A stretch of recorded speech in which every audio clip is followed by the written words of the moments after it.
across the country have seen fighting in the hallways and disorder in the classroom. That's real. Now, the Trump administration reportedly is planning to scrap that Obama-era rule. Heather McDonald is one of the people who's been following this from the very beginning. She's at the Manhattan Institute. She's a fellow and the author of the book, The War on Cops, and joins us tonight. Heather, thanks for coming on. This is one of those policies that got a little bit of attention, but people didn't focus on it until the Parkland shooting, and it seemed implicated in that. Tell us what this did, this policy.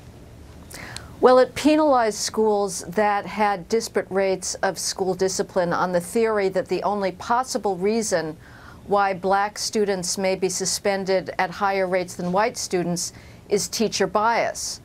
And so schools were warned by the Obama administration that they would lose federal funding. They were taken to court unless they got their suspension and expulsion rates down. And so, as you say, Tucker, schools simply stopped imposing completely legitimate consequences on very serious forms of school disorder. Now, the premise underlying this Obama policy was completely false. It assumes, without even trying to prove, that there can be no behavioral disparities between black and white students.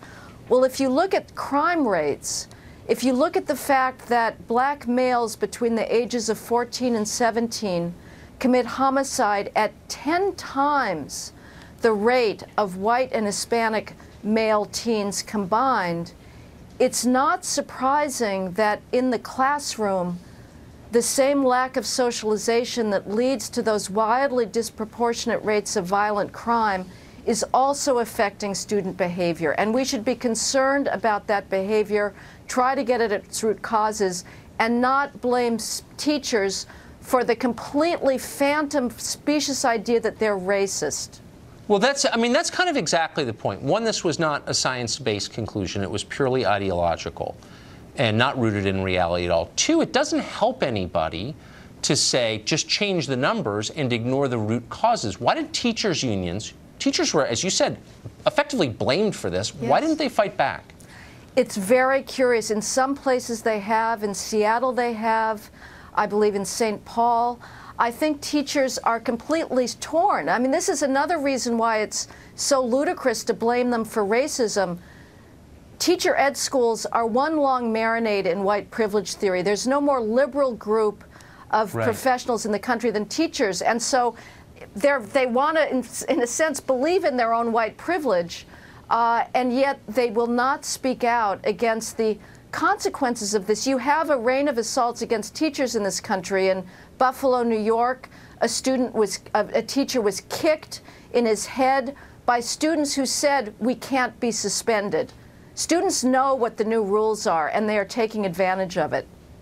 It's just horrifying. And finally, did anybody, I mean, like so many social policies, they kind of take place sub rosa and the rest of us don't really notice. Did anyone complain about this at the time? It's so prima facie crazy, you'd think someone would. Did anyone? Well, there's a very brave black teacher in St. Paul, Aaron Benner, who opposed as strongly as he could the very left-wing radical policies of the St.